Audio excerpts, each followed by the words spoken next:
जय हिंद दोस्तों, बहुत बहुत स्वागत है हमारे YouTube चैनल पर। दोस्तों, इनकम टैक्स डिपार्टमेंट आपने देखा होगा पिछले 2-3 सालों से बहुत एडवांस हो चुका है। जब से ये फॉर्म AIS आया है दोस्तों, एनुअल इन्फॉर्मेशन स्टेटमेंट आया है, TIS आया है, tax payer information summary 26 AS में भी काफ़ी सारे अपडेट हुए हैं दोस्तों।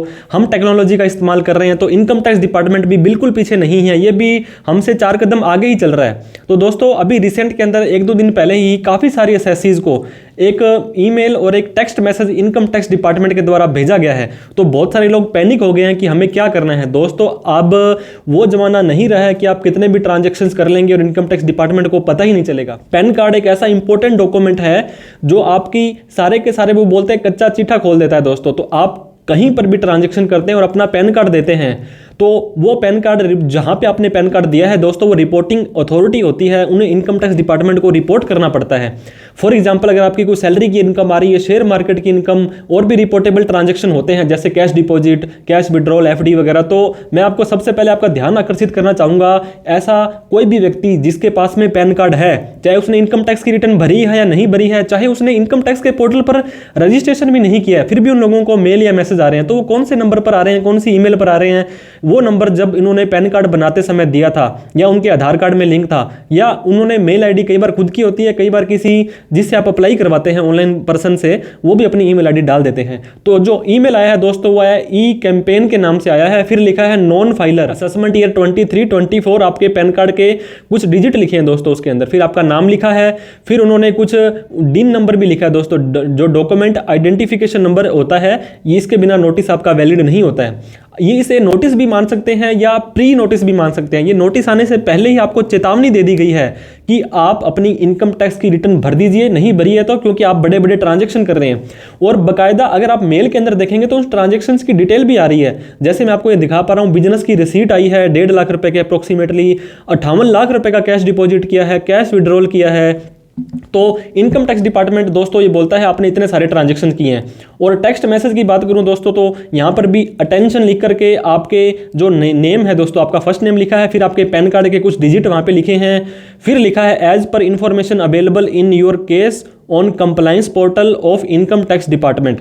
इनकम टैक्स डिपार्टमेंट का दोस्तों एक कंप्लायंस पोर्टल होता है जहां पे काफी सारी इंफॉर्मेशन प्री लोडेड होती है, जो कि पैन कार्ड के बेस पे इनकम टैक्स डिपार्टमेंट को वो सूचना पता लग जाती है। इन्होंने लिखा है you were suppose to file your income tax return assessment year 23-24 but the same has not been filed. दोस्तों ये लिख रहे हैं, यू आर नहीं लिख रहे हैं, यू वर लिख रहे हैं कि आपको अपनी इनकम टैक्स की रिटर्न भर देनी थी। असेसमेंट ईयर 23-24 यहाँ पे लिखा हुआ है। तो दोस्तों, असेसमेंट ईयर 23-24 का मतलब क्या हुआ? असेसमेंट ईयर हमेशा 1 साल आगे चलता है, तो ये फाइनेंशियल ईयर 22-23 की बात कर रहा है। 1 अप्रैल 2022 को जो आपका साल शुरू हुआ था, 31 मार्च 2023 को जो साल खत्म हो गया था, वो फाइनेंशियल ईयर 22-23 होगा और असेसमेंट ईयर उसे 23-24 बोलेंगे। आपको अपनी रिटर्न 31 जुलाई से पहले पहले भर देनी थी, लेकिन आपने अपनी इनकम टैक्स की रिटर्न नहीं भरी है दोस्तों 31 जुलाई से पहले पहले। तो डिपार्टमेंट आपको आप भगवान का शुक्र मानिए दोस्तों कि आपको ये मैसेज आया है कि उन्होंने आपको चेता दिया है, आपको बता दिया कि आपकी रिटर्न नहीं भरी हुई है, अभी भी आप भर दीजिए, ताकि इन फ्यूचर के अंदर दोस्तों जब नॉन फाइलिंग का नोटिस आता है, आप उसका रिप्लाई नहीं दे पाते हैं, तो सारी की सारी ट्रांजैक्शंस को आपकी इनकम मान लेगा। अब आपको टैक्स भरने की जरूरत नहीं है। आपकी अगर टैक्सेबल इनकम नहीं है तो लेट्स सपोज दोस्तों आपने 30 लाख रुपए का कैश डिपॉजिट करवा दिया, और ये कैश डिपॉजिट अगर आप दोस्तों ITR नहीं भरते हैं, और ना ही कल को जब नोटिस आता है नॉन फाइलिंग का, जो 3 साल से 6 साल तक आ सकता है, तो उसके अंदर दोस्तों इस 30 लाख को आपकी इनकम मान लेंगे। और आज अगर आप ITR भर देते हैं, अगर आप ITR 4 भरते हैं, 30 लाख रुपए का जो 8% दोस्तों आप अपना नेट प्रॉफिट दिखाते हैं, जो कि 2,40,000 रुपए होता है, तो इनकम टैक्स डिपार्टमेंट को पता लग जाएगा कि इस व्यक्ति की ये सेल थी और इसने इसका जो टैक्स नहीं बनता था, लेकिन इसने हमें बता दिया है। उसके बाद में लिखा है दोस्तों, प्लीज फाइल योर ITR और submit online response under e campaign tab on compliance portal after log in to the income tax department. ये बोल रहे हैं या तो आप अपनी इनकम टैक्स की रिटर्न भर दीजिए, या हमें कंप्लायंस पोर्टल, आप दोस्तों incometax.gov.in की वेबसाइट पर जाएंगे, वहां जाने के बाद में ऊपर राइट साइड में आपको लॉगिन या रजिस्टर का ऑप्शन आएगा। लॉगिन पर क्लिक करेंगे, पैन नंबर डालेंगे, और आप फॉर नेक्स्ट स्टेप पर अगर जाएंगे दोस्तों, अगर आपका रजिस्ट्रेशन पहले हुआ होगा तो वहां पे आपसे पासवर्ड मांग लेगा, नहीं तो बता देगा कि ये पैन नंबर रजिस्टर्ड नहीं है। फिर आपको दूसरा ऑप्शन रजिस्ट्रेशन का चुनना है, आपका पैन नंबर डिटेल वगैरह डाल के सारा रजिस्ट्रेशन कर लेना है। रजिस्ट्रेशन कैसे होता है हमने ऑलरेडी इसके ऊपर वीडियो बना रखी है, वो भी आप देख सकते हैं अगर आपने अभी तक अपना रजिस्ट्रेशन नहीं किया है तो। लेकिन ऐसे नहीं है कि आपने रजिस्ट्रेशन ही नहीं किया है, मैं तो इसको छोड़ देता हूं, मैं तो इसको इग्नोर कर देता हूं। तो दोस्तों मेरी बात का विश्वास कीजिए, फ्यूचर के अंदर आपको 101% नॉन फाइलिंग का नोटिस आएगा। ये तो अभी एक रिमाइंडर ही मान सकते हैं आप। अगर आपकी फिर भी इनकम इतनी नहीं है लेकिन आपको रिप्लाई तो करना पड़ेगा दोस्तों, या तो आप अपनी इनकम टैक्स की रिटर्न भर दीजिए 31 दिसंबर से पहले पहले। इसका बेनिफिट क्या होगा, आप अपनी ITR के अंदर अगर आपका कुछ TDS वगैरह भी कटा हुआ है तो उसको रिफंड भी ले सकते हैं, आपकी इनकम टैक्स की रिटर्न कहीं पे काम भी आ जाएगी और आप अपने नोटिस से भी बच सकते हैं। तो इस तरह से या तो आप अपनी रिटर्न भर दीजिए या कंप्लायंस पोर्टल पर जाकर के इनकम टैक्स का जब पोर्टल लॉगिन करेंगे उसके बाद में पेंडिंग एक्शन में जाएंगे, tab and click on compliance portal पर जाएंगे, फिर आपको ये ई कैंपेन टैब पर ले जाएगा। वहां पे नॉन फाइलर के नाम से दोस्तों एक ऑप्शन आएगा, वहां पे अपना रिस्पॉन्स सबमिट कर दीजिए। Please ignore. अब लास्ट में इनकम टैक्स डिपार्टमेंट बोल रहा है अगर आपने अपनी इनकम टैक्स की रिटर्न भर दी है तो इस मैसेज को इग्नोर भी कर दीजिए।